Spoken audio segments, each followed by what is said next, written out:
Hello everyone. On behalf of the Thomson Reuters Institute, I'd like to welcome you to today's webinar, entitled Sparking a Strategic Conversation, Thomson Reuters Regional Law Firm Brand Indexes 2021.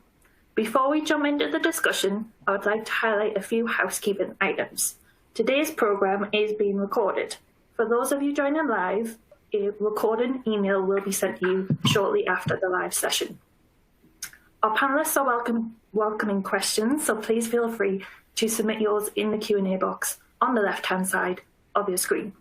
And without further ado, I'd like to welcome today's moderator, Lizzie Duffy, Global Head of Client Services. Lizzie, welcome. Thank you, Sarah, and welcome everyone to today's panel, Sparking a Strategic Conversation, and thank you for joining us. We're glad that you're here. So earlier this year, we released our Global Elite Brand Index in January and saw the impact of COVID-19 play out in the way that clients turned to certain firms and perhaps away from others, and particularly doubled down on their strongest relationships. And we also saw that looking ahead, clients want more practical advice, business understanding, and better value. Today, we want to hear how this played out in the regional brand indexes, the US, the UK, Canada, and across Europe. And crucially, how that information is vital and valuable to firms as they approach strategic planning, both for the firm and for its brand. I'm joined by resident experts here today to talk about these things. We've got David Johnson, Jen Diesel, and Jenna Stainforth, each wearing a hat to talk about one of the particular markets, but also to share some of the more universal truths about brand and strategy. And we also want to hear from you too. So please, as Sarah said, use the Q&A function at the bottom of the screen or wherever you've chosen to put it, and send us through your questions. I'll get to as many as I can during the conversation, but we'll also reserve a few minutes of time at the end to work through any more of those. So without further ado, let's dive straight in. And I want to set the scene first by talking about the results of the brand index in each of these markets, and turn to our regional experts to hear about it. And we're going to start with a quick fire round. So for each of you, and David, I'll come to you first to talk about the UK. I'd like to hear just what's the one word, if you can only choose one word that characterizes brand in the market that you're talking about. So David, starting with you for the UK, what's one word that characterizes law firm brand in the UK? Good question. I'm going to go with disruptive. Disruptive, interesting. All right. I hope that doesn't set the tone for how you're going to behave in our conversation today. Tell us more about that. Why did you choose disruptive? It's really interesting. I think if you look back at the top 20 in the UK over the last 3 or 4 years, from a brand perspective, it's been one of the markets which has been relatively fluid in terms of the movement that we've seen across positions. You know, even if you just look back at the last 3 years in particular, we've had 3 different leaders and lots of movement in and around that top 10. And for me, kind of what makes it interesting is that this kind of level of competition within the UK market has created an environment where there's genuine room for real brand differentiation. So if you take this year's top 5 as an example, you know, in there we've got firms like Evershed Sutherland, Slaughter & May, and CMS, 3 fantastic firms that clients have all responded to in a very positive way through the pandemic. But they've all achieved strong recognition from the market with a very different strategic approach and unique proposition. So I think that's what's really defined the UK for me this year, that ability to be able to truly differentiate if you get that strategy right. I like that, and really well explained. Thank you. And a good point to make that in 3 years we've had 3 different firms at the top of the UK brand index. And I should say to everybody listening, I assume you're here because you have already read the regional brand index reports, but they are available on the website if you'd like those as a reference, and we'll make sure to send those links out to you all as well. So I'm going to come to Jenna next to tell us about Europe. So what's your word to describe brand in Europe, Jenna? I'm going to go for Europe as a hybrid. And just to piggyback off a question I'm sure you're going to ask, which is why. I'm calling it a hybrid market because you've got here, unlike the UK, Canada, the US, a region that we call a region that is actually a region in that it's a collection of countries and not just one. And because of that, you've got this hybrid option for buyers. You've either got the global firms who have a footprint in multiple of the countries within mainland Europe, or you've got the local firms that have that truly entrenched knowledge in one jurisdiction, maybe two, but they don't naturally alone serve across borders. Because it is that collection of markets, I think that's why we see two very different types of successful firm in Europe.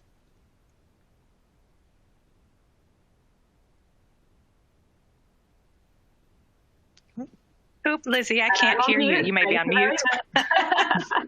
Not the first time I've said that today.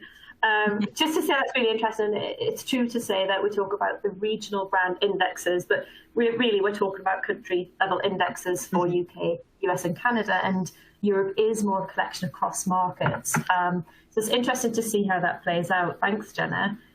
Jen, coming to you for the US, what's your word there?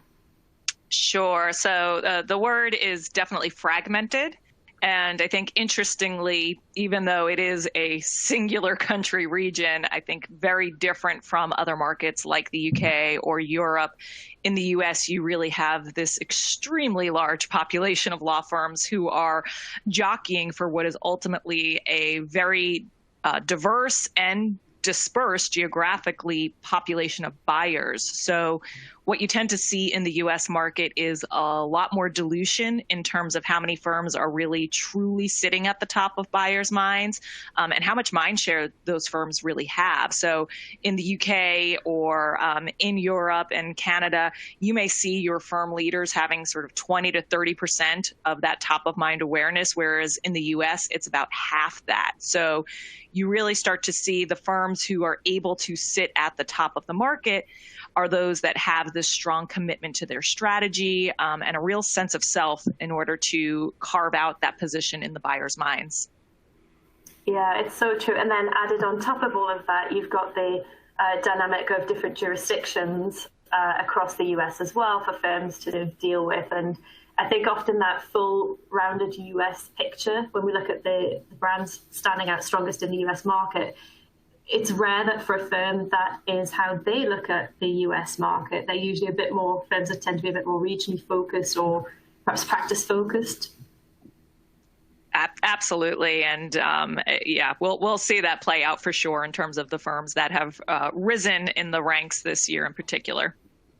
Great. Well, looking forward to hearing more about that. And I'm going to come back to Jenna because you are wearing a hybrid of headwear, shall we say. You're going to talk to us about Canada as well as Europe. So Canada is our final of the four. What's a word that for you describes the legal brand market in Canada? Canada is the complete opposite of the US in that it is super concentrated. It is a market where really so far since we've been tracking the Canadian market, we've seen more or less the same 10 firms come up time and time again in the top 10 of the index. Now, that doesn't mean that there's not growth happening elsewhere. And in fact, we see more jostling for positions outside of that top 10. But the top 10 itself has been pretty defined for as long as we've been measuring it. Yeah. So do you find that there's just more homogeny in the brands in Canada? Are they more sort of, each of the top 10 brands are more closely similar to one another than you might find in the UK, where we have more of a disruptive brand landscape? I wouldn't say that at all. The 10 firms that make up the top 10 are all quite different in terms of the types of firms that they are. You've got collections of boutiques, you've got collections of international firms or real firms who service across holistic needs.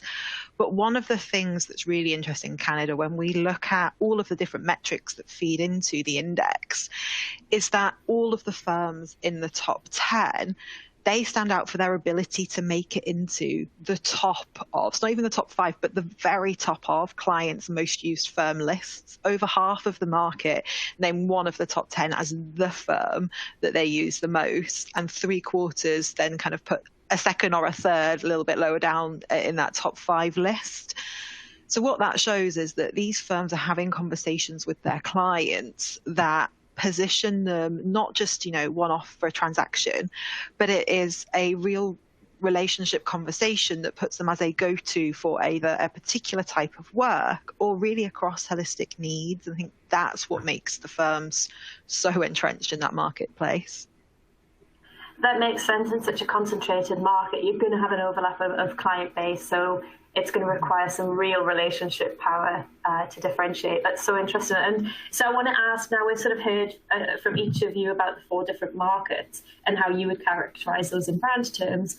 Are there any of the words you've heard each other use that you would also say is a word you would use to describe the market you're talking about, or any surprises? I can jump in with that because I think there's a lot of alignment in terms of the US and the UK market for sure, in terms like the type of movement that we see. We don't have, as Jenna was just talking about, we don't always see the same firms sort of shuffling around at the top spot in the US. We see that firms really can work their way up in the minds of buyers and ultimately unseat previous leaders. It's funny because I was chatting with somebody not too long ago, a couple of days ago, and what we were talking about was, it wasn't that long ago that when I was getting into conversations with law firm leaders that we were talking about, this firm that was coming out of Cleveland and, the market wasn't sure if they really needed to pay attention to them. And then within a few short years, we saw Jones Day sitting at the top of the index and held that spot. And very recently, we've had sort of similar evolving conversations where Kirkland and Ellis, many firms would tell me, I'm not really competing with that West Coast private equity firm, but now they're sitting at that number 1 spot in the US this year. And both of these firms, and honestly, the leaders that were sitting before them in the index, what they have in common is strong strategies that really help shape the conversations that they're having in the marketplace. So they've moved up very fast in the eyes of buyers because buyers know exactly what to associate that firm with. And the firms aren't necessarily trying to be all things to every person. So that becomes a really effective way to carve out that headspace in the market, which is, of course, the critical first step to winning new work and building your market position. Yeah, it absolutely is. And sorry, Jo, I was just going to say that I think that is the first step, is building up that brand power to take a disruptive move and create a stronger position. But then it's also about what is the staying power of brands. So thinking about as Jenna was talking about, that most used aspect of relationships in Canada gives them that durability in brand terms. So it's very interesting. Jenna, sorry, you were going to share something. No, I was going to steal Jen's word of fragmented for Europe as well. I think we do see some of those same challenges in the US and Europe. Firms facing some of the same challenges. In the US, it's your collection of states. In the European index, it's the collection of countries that you've got to be keeping an eye on. And it is one where, especially in Europe, we see in the top 10 that they've all created a strategy to grow. And it's not just in one market across Europe that they've created that strategy. It is being able to help clients across the different markets where they have legal needs. And it's not, by saying that, and you look at the top 10 firms, you might think, well, we need a footprint in that location to break into the top 10. But I don't think that's the case at all, especially in Europe, where you have got so many independent firms who are operating in Germany, in France, in Italy, in Spain. It's actually about how they build relationships with one another to service clients and almost be a connector of dots, rather than taking, the one badge approach that other firms have opted for in the region. Yeah, that's a great point. Is it's not just one strategy to create a strong, differentiated brand. It's really horses for courses. So we talked a bit about clients, but I do want to get into that. I think we always get excited when we release a brand index, and there's a lot of attention on which firms have ranked where and who's up, who's down, and what have you every year, which is, of course, interesting.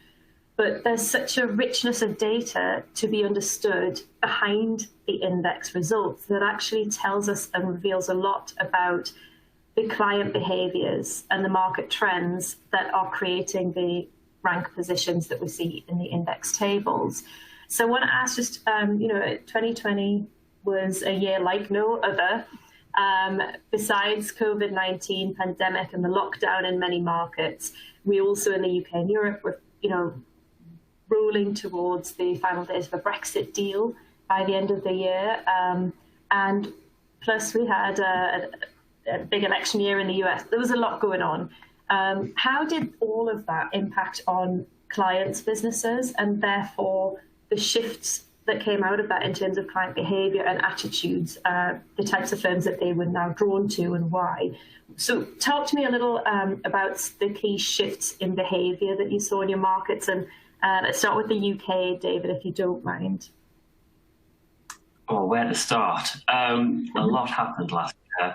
I think one of the key defining forces that we saw within the UK last year, particularly as we kind of moved through the year, was more and more corporate legal departments telling us as we kind of progressed through the year that they were being put under more and more pressure from their board to reduce spending, and they were starting to kind of push that pressure back onto their law firms. The initial sort of picture when we moved through the year was Q2, a lot of corporate counsel telling us that they were going to be increasing their external spend, bringing in external providers to help with that initial rush. But then as we move through Q3, Q4, more and more buyers saying, actually, we're going to have to rein this in, and we're looking at you firms to kind of, step up to the plate on this. Now, what we saw on the back of this was the kind of firms had to really look at themselves and try and get their heads around, within this context, what is our value proposition?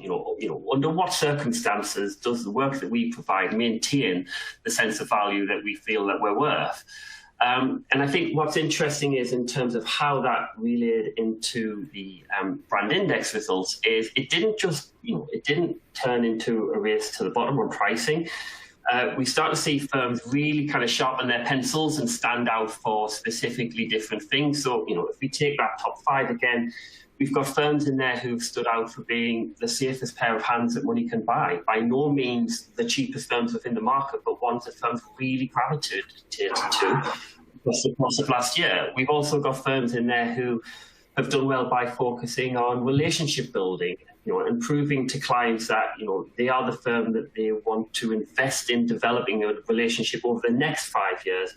And then we've got a group who have stood out for being exceptional service. I think the key thing for me is that cost pressure really forced firms to kind of, focus hard on what is our value proposition here, where we're going to differentiate, and what makes us worth it.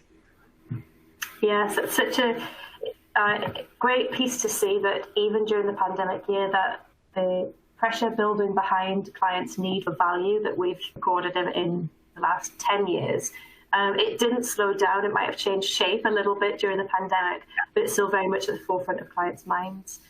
Jen, what about you in the US? I feel like we saw some radical shifts in the index this year. What were the client behaviors behind that?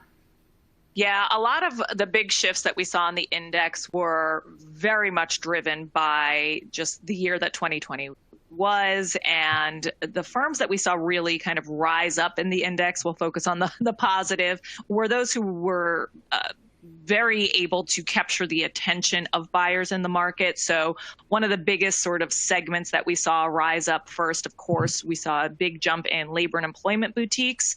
Now, the two biggest labor and employment boutiques in the U.S. Traditionally do perform quite well in our U.S. index, but we also saw many of the other labor specialists also rise up in the ranks this year. And that's, of course, directly related to the fact that most U.S. companies and companies around the world just had a very high need for labor and employment advice over the course of the pandemic. Interestingly, we saw a second group of risers that made some pretty big inroads are those firms that have a little bit more of a political alignment, or those that were having a lot of commentary in the market on the political turn of events. So, of course, we had a big election year in 2020. It was a topic that was of high interest to a lot of companies who really wanted to know what is the impact of a new regime going to have on maybe my legal approach, or what new risks may be, impacting my organization. And so the firms who were having a continual conversation in the market, whether it was social media, sending out alerts, but really commenting on here's what a shift could mean for your company. We saw those firms had a really big impact on buyers, and so their position also rose up in the market as well.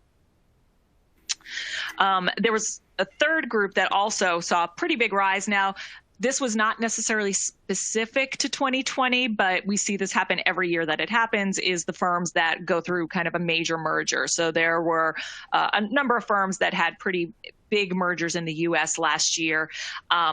Every time we see a merger, there does tend to be a pop in the rise in market positioning. Again, this ties back to the idea of how frequently are the lawyers in the firm really communicating with the market, though. So in a merger, there tends to be, a communication plan that takes you through the year of the merger. So you've got press releases that are planned. You have the news alerts that are going out. You also have communication plans for your lawyers who are now reaching out to clients and explaining the new capabilities and what the merger is going to mean for them.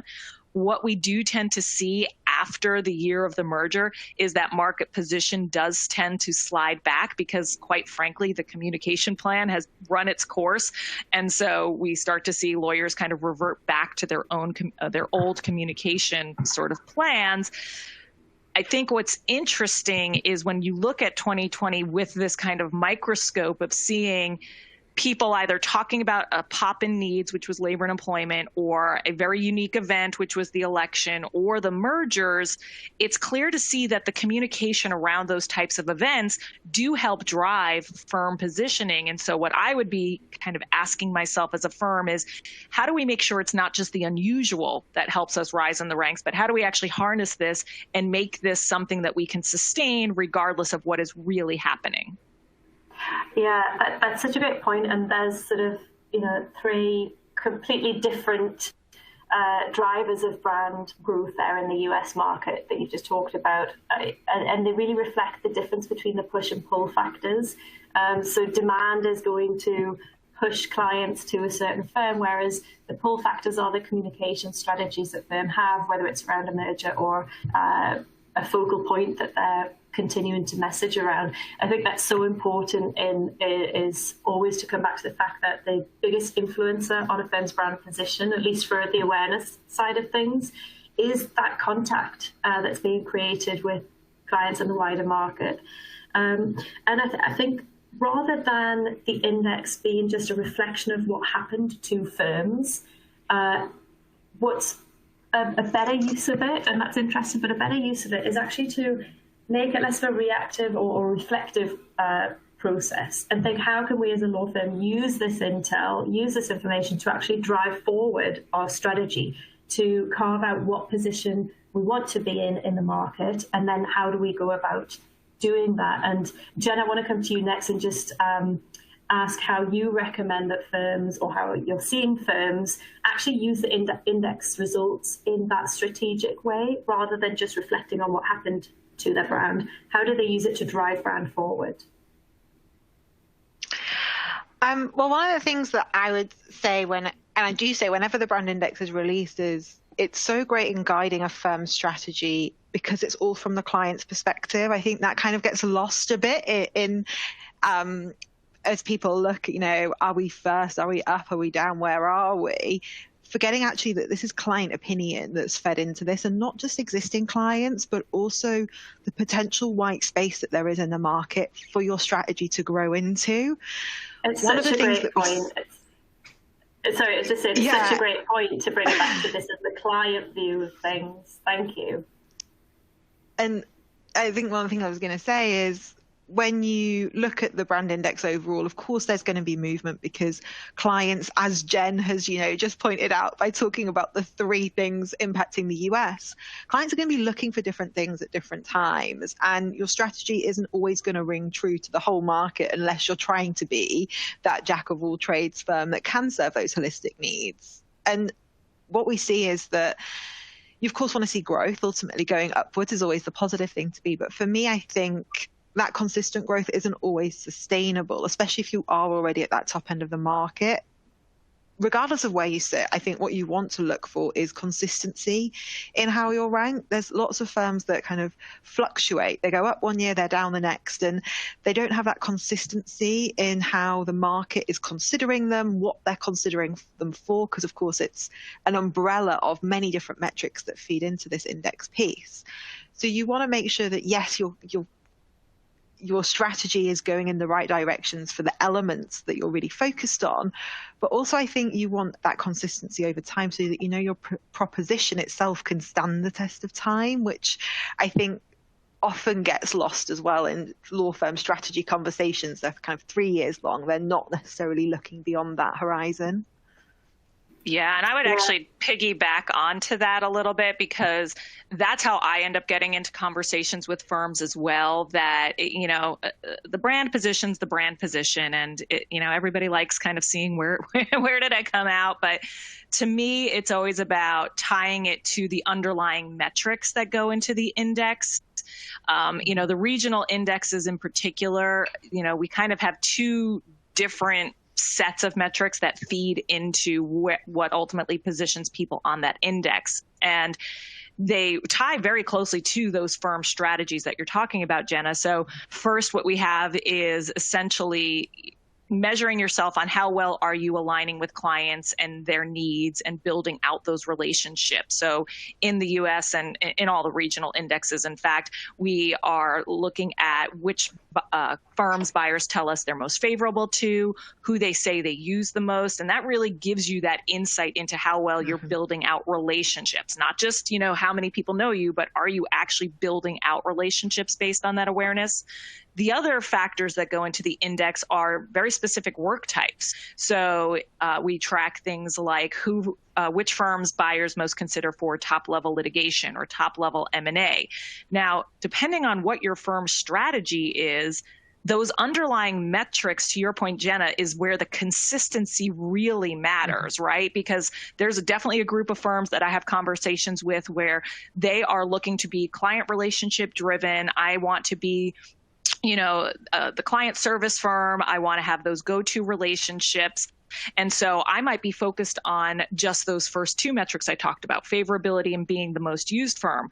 Whereas there's another group of firms that I spend a lot of time talking to as well, which they're very focused on those, you know, top level work types. This is the work I want to be getting. It's the work that drives the profitability of our firm. So looking at just those metrics alone, and are you consistently improving on those underlying metrics? Well, that's the critical piece of information to really know. Again, you know, the umbrella helps us, you know, tie it up into a nice little package, but it's really when you start picking apart that data underneath that helps you know, is your strategy going in the direction that you want it to be? And that becomes really informative leading metrics for a firm. And so it's such a good point as well to talk about the individual metrics that go into compiling the index, because it is across the whole client journey, measuring law firm performance at each point from the client perspective. And I think firms often will talk about having a data-driven strategy, when in truth, the data that's based on tends to come back to solely the financial metrics, which are they are the lag indicators that reflect on what has happened and how we got to today. But brand, certainly on the awareness of favorability, the consideration side for work types, that's giving you a lead indicator as to what the growth potential is and how good your standing is in certain categories. And David, I'd like to ask you a little about some of these metrics that can be useful to inform a strategic planning process. What are some of the other metrics that law firms benefit from using at that time? Really good question, and one that I've definitely seen through the work that we've been doing with firms over the last 4 or 5 years, a bit of a kind of a shift and a development in, I think. One of the metrics we've started to have a lot more strategic conversations around is about, what type of client do we want to work for as a firm? So actually not just what are we measuring in terms of how we want to be seen, but what does a good client to us as a firm within the context of our strategy look and feel like?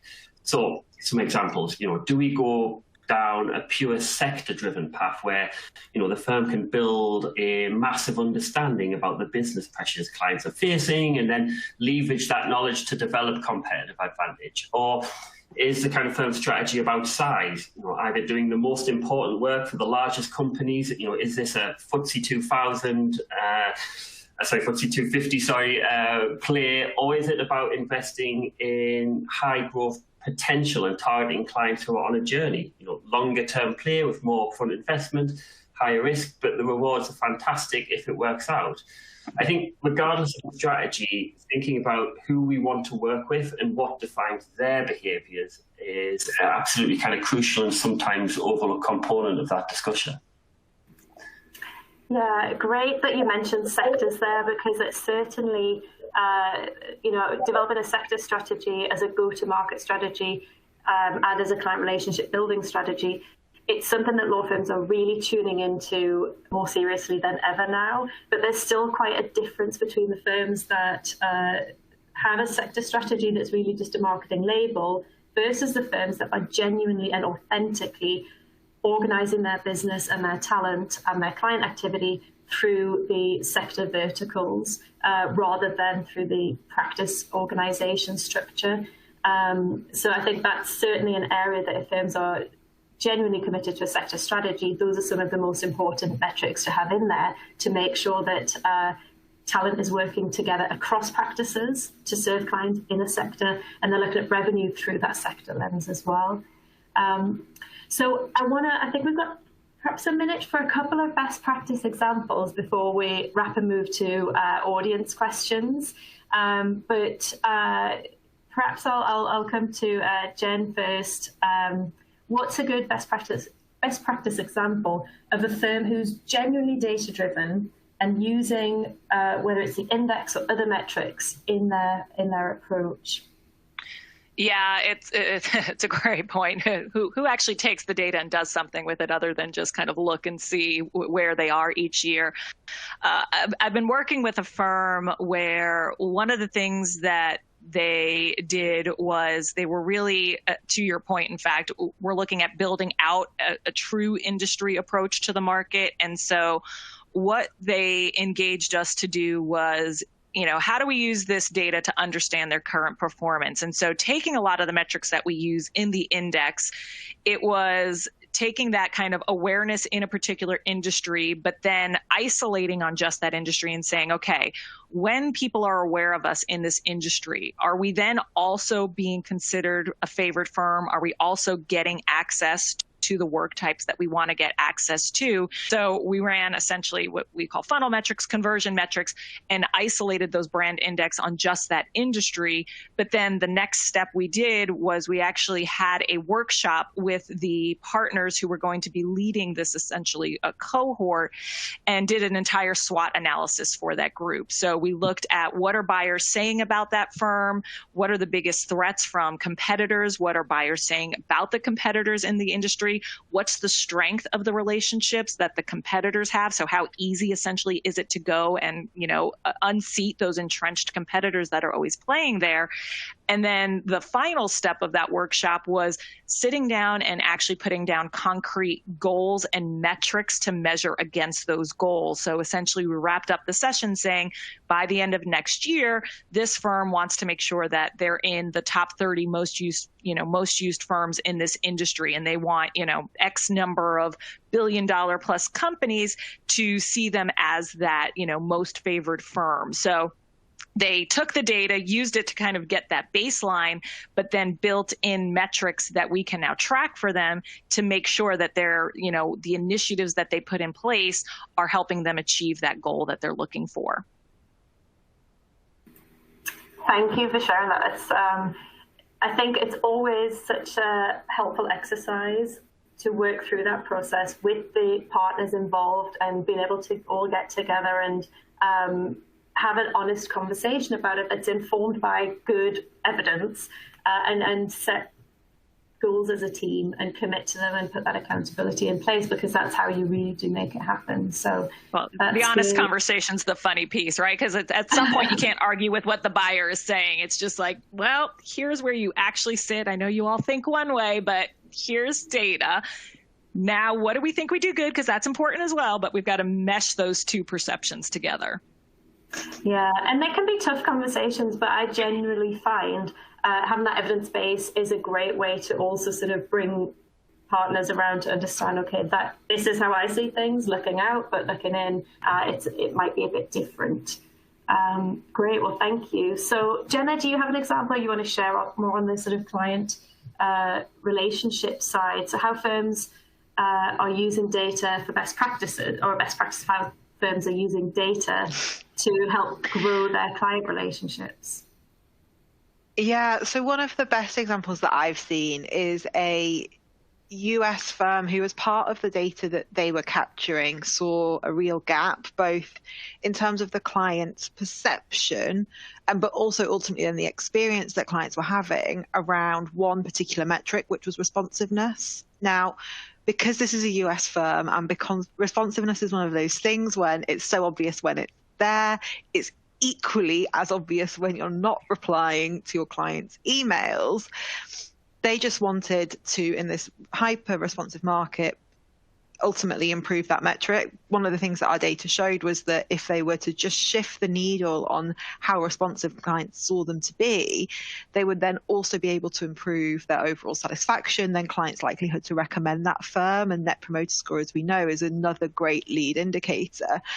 So they took a slightly different approach to Jen. Or Jen's example at least, instead of kind of workshopping, how do we become more responsive, they saw kind of the intersection between client data and then lawyer training and development. How can we use our people to change this? They looked across their entire talent pool. They decided the best way to drive internal responsiveness was through the associates, because they had not loads more time, but typically they were more able to see what was going on in the minutiae, whereas the partners were at more macro level and coordinating things. They trained their associates to do almost internal chasing, where, after a couple of hours, if the partner hadn't directly responded, that associate became an intermediary point of contact to say, hey, we've got this, we're working on it, we'll get back to you. And even just adding that reassuring middleman point of contact in the middle meant that their responsiveness score, when they tracked it again 12 months later, had improved quite dramatically, and as had their Net Promoter Score as well. So that was one where they saw an issue and found a solution. That's brilliant. And I love that they continued to measure it as well. So they were also able to see how what they'd applied to the issue had also paid off for them. Well, thank you. So I want to just move to a couple of questions that we've got. One that I think is quite easy for us to answer straight away is, what about other markets? Because we've previously, in other years, we've done brand index for Asia Pacific. And David, you might have something to share on this. I know that just in terms of timing this year, because we recently released last year's Asia Pacific Index, we didn't have the new data to include it in our March release. So we will be doing that next year as well. But is there anything about brand in the Asia market that you can share with us, David? Do you have, I'm going to put you on the spot now, but what would your one word be for, for brand in the Asia Pacific market? Oh, one word is tough. Asia this year has been incredibly, I'm going to say local. It's definitely been the year where I think the market has kind of really gravitated to those brands that have long historical relationships within the jurisdictions that they're based and have kind of developed trust over many, many years.